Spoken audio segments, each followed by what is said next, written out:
ये पैगाम है भारत के हर कंटेंट क्रिएटर के नाम। जय भीम जय भीम। फिर भी उनकी लड़ाई बराबर खड़े होकर लड़ी। महिला पहलवानों ने सम्मान की लड़ाई ठोक के लड़ी। और जहां भी जुल्म होता है 5 साल के दक्षिण में गया था और वहां रामपुर मिलन में दलित समाज के बच्चे को यहाँ मालिक सर में गोली और मुझे महाराष्ट्र प्रदेश संबल में 3 घंटे में लड़ता। 3 घंटे के बाद मैंने कहा कि चाहे गोली चला दो जाऊंगा, उनके आवाज उठाने के लिए जाऊंगा गया। और फिर सीओ को उस एसडीएम को वहां से हटाया गया।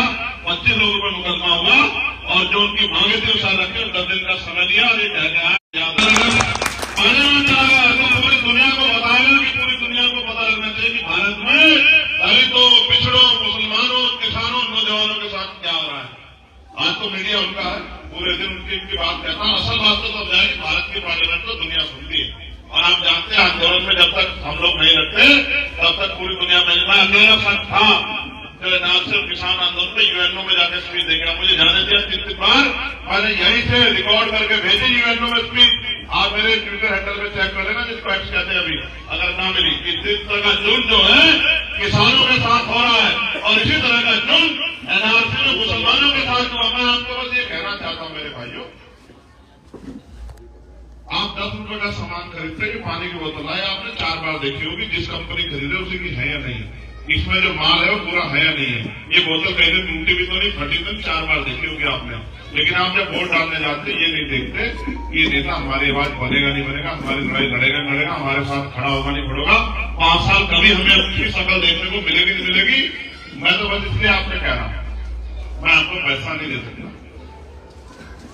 लेकिन मैं अपने खोलते के कतरा कतरा आपके सम्मान में लगा दूंगा और आपने मुझे चौड़ाई के लिए और मेरी उम्र 60-65 साल नहीं कि मैं एमपीएमएलए बनने के लिए, इसके लिए हमारे बहुत सारे साथी चले गए भाजपा के साथ एमपीएमएलए बनने के लिए। एमपीएमएलए बनने की लड़ाई नहीं लड़ रहा हूं, बस ये गला बचा के रखना चाहता हूं कि ये गला आपका ही रहे। कहते जो सहारा देता है वो सहारा भी देता है। अगर बहुत सारे लोग इस देश में पूंजीपतियों से पैसा लेकर राजनीति करते हैं, अब वो पूंजीपति भाई काम करते हैं क्योंकि मालिक के हिसाब से चलना पड़ता ना। मैं नहीं चाहता कि हमारा मालिक कोई और बने। आप लोग हिम्मत ताकत दो और लड़ाई का हुनर देखो। अगर आपको आप जिस तरह से एनआरसी में आपने दुआई की थी उस तरह से अगर आप अपने घर में रोज दुआ ना करो और हर दुआ में ये ना कहो कि चंद्रशेखर आजाद सलामत रहे, चंद्रशेखर आजाद, तब मुझे कहना। मैं तो आपसे ये कह रहा हूं, आप पार्लियामेंट इसलिए बनी है और पार्लियामेंट की सीटें इतनी इसलिए बना एक ही व्यक्ति चुनाव हुआ करता, इसे एक व्यक्ति से चुनना वो प्राइम मिनिस्टर बन जाएगा। अलग अलग हल्के इसलिए बनाए हैं कि आप अपने यहाँ वोट देते हुए महसूस करो कि ये आदमी हमारे लिए कुछ करेगा नहीं करेगा, ये आदमी मजबूत है नहीं है, ये आदमी हमारा सहारा बनेगा नहीं, ये हमारे आदमी आवाज उठाएगा नहीं उठाएगा। और एक पार्टी सिस्टम होता, पार्टी का एक व्यक्ति लड़ा करता, उसी को लोग वोट करा करते, प्राइम मिनिस्टर बन जाया करता। ये क्षेत्रों में इसलिए बांटा कि आप अपने यहाँ से जिम्मेदार लोगों को मौका दो। अब आप देखो, आपने जिताया था पिछली बार गठबंधन के प्रत्याशी थे, क्या हुआ? गठबंधन नहीं था, बताओ गठबंधन था ना, बाहर डाल दिया, आया 5 साल, किसी चोट में बोला और सच सुनना चाहते थे, रोज आई तलवार है वोट। 370 में कहां खड़ा था भाई जिम्मेदार लोगों को बताओ जो पत्रकारिता काम करते, कहां खड़े 370 में? आज बसपा के लोग बताओ, बीजेपी के साथ थे नहीं थे, 3 तलाक में कहां थे बताओ, एनआरसी में कहां खड़े थे बताओ, और अभी राज्यसभा में कहां खड़े थे आप बताओ, देखा हमने?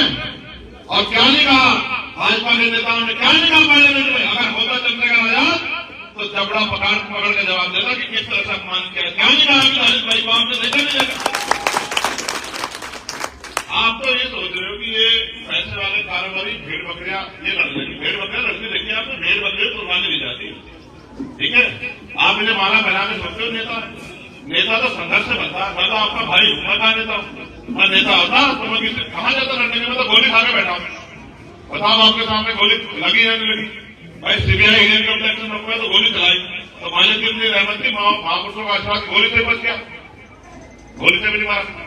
इसलिए नहीं मारा कि मुझे ऐसा महसूस होता है कि उसने मुझे चुना है इस लड़ाई को लड़ने के लिए। जिस तरह से उस समय उन्होंने बाबा साहब को हिम्मत ताकत दी कि जाओ लड़ो, हम आपको ताकत देंगे, लोग आपके साथ देंगे। इस तरह से उसने मुझे उस ऊपर वाले जिस शक्ति को आप मानते हैं, कुदरत जिसको भी आप मानते हैं, उसने मुझे ताकत दी कि जाओ लड़ो। आज जो मुल्क के दौर है आपके जैसे व्यक्ति की जरूरत है, इससे मेरे लोग जिंदा बनना कौन जिंदा रहने दे रहा है? यहाँ तो दुनिया बोले चलती है। बताओ कितने लोगों की जान सरकार और पुलिस की कस्टडी मर रहे हैं लोग, और MP और MLA मर रहे नहीं मर रहे। फिर तो मैं तो आपसे मदद मांगने के लाया कि इस लड़ाई में मेरी मदद करो, मुझे एक मौका देके देखो। बताओ ये 2 महीने आपके पास, मुझे एक मौका देके देखो और फिर आप बताना। और बहुत आगे रोकने के लिए मैं तेरा कुछ सच कह रहा हूँ, कोई एक गरीब का बेटा ना खड़ा हो जाए, अमीरों को बहुत तकलीफ है, बहुत आए मुझे रोकने के लिए।